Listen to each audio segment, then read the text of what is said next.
ਪਹਿਲੀ ਤੋਂ ਲੈ ਕੇ 5ਵੀਂ ਜਮਾਤ ਤੱਕ ਜਿੱਥੇ ਪੰਜਾਬੀ ਮਰਕਜ਼ ਲਾਹੌਰ ਨੇ ਕਿਤਾਬਾਂ ਛਾਪੀਆਂ ਨੇ, ਇਸੇ ਤਰ੍ਹਾਂ ਹੀ ਸਾਇੰਸ ਬੋਰਡ ਨੇ ਪੰਜਾਬੀ ਕਾਇਦਾ, ਅਤੇ ਫਿਰ ਸਾਡਾ ਜਿਹੜਾ ਦੂਸਰਾ ਇੱਕ ਅਦਾਰਾ ਪੰਜਾਬੀ ਜ਼ਬਾਨ ਅਤੇ ਸਕਾਫਤ, ਉਹਨੇ ਸਾਰੀਆਂ ਹੀ ਸਾਇੰਸ ਦੀਆਂ ਕਿਤਾਬਾਂ ਵੀ ਪੰਜਾਬੀ ਸਾਇੰਸ ਬੋਰਡ ਔਰ ਅਦਾਰਾ ਪੰਜਾਬੀ ਜ਼ਬਾਨ ਅਤੇ ਸਕਾਫਤ ਨੇ ਰਲ ਕੇ ਸਾਰੀਆਂ ਕਿਤਾਬਾਂ ਸਾਇੰਸ ਦੀਆਂ ਵੀ ਛਾਪੀਆਂ ਨੇ। ਤੁਸੀਂ ਦੇਖ ਸਕਦੇ ਹੋ ਹਿਸਾਬ ਦੀ ਕਿਤਾਬ ਇੱਕ ਛੋਟੀ ਲੈਵਲ 'ਤੇ, ਫਿਰ ਉਸ ਤੋਂ ਉੱਤੇ ਲੈਵਲ ਵਾਲੀ ਕਿਤਾਬ ਵੀ ਮੌਜੂਦ ਹੈ।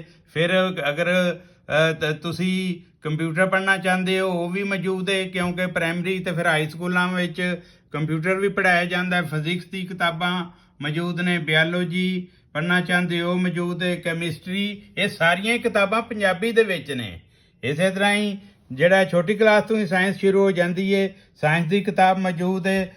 ਇਹ ਆਮ ਵਰਤੋਂ ਵਿੱਚ ਸਾਡੇ ਕੋਈ ਗੱਡੀ ਦੀ ਕੋਈ ਖਰਾਬੀ ਹੋ ਜਾਏ ਤਾਂ ਉਹਦਾ ਵੀ ਕਿਤਾਬਚਾ ਪੰਜਾਬੀ 'ਚ ਅਸੀਂ ਤਿਆਰ ਕੀਤਾ ਕਿ ਆਪ ਮੁਰੰਮਤ ਕਰ ਸਕਦੇ ਹੋ। ਫਿਰ ਹਾਇਰ ਕਲਾਸਾਂ, ਉੱਚੀਆਂ ਕਲਾਸਾਂ ਜਿਵੇਂ ਇੰਜੀਨੀਅਰਿੰਗ ਦੀ ਵਿੱਚ ਉਹਦੇ ਵੇਲੇ ਹੀ ਅਸੀਂ ਇੱਕ ਕਿਤਾਬ ਰਡਾਰ ਤਿਆਰ ਕੀਤੀ ਹੈ, ਦੂਸਰੀ ਸਾਡੀ ਕਿਤਾਬ ਇਲੈਕਟ੍ਰੋਨਿਕਸ ਹੈ। ਇਹ ਵੈਸੇ ਵੀ ਘਰ ਦੇ ਕੰਮਾਂ ਵਿੱਚ ਵੀ ਆ ਜਾਂਦੀ ਹੈ, ਅਤੇ ਉਂਝ ਜਿਹੜਾ ਇੰਜੀਨੀਅਰਿੰਗ ਲੈਵਲ ਦੀ ਕਿਤਾਬ ਹੈ।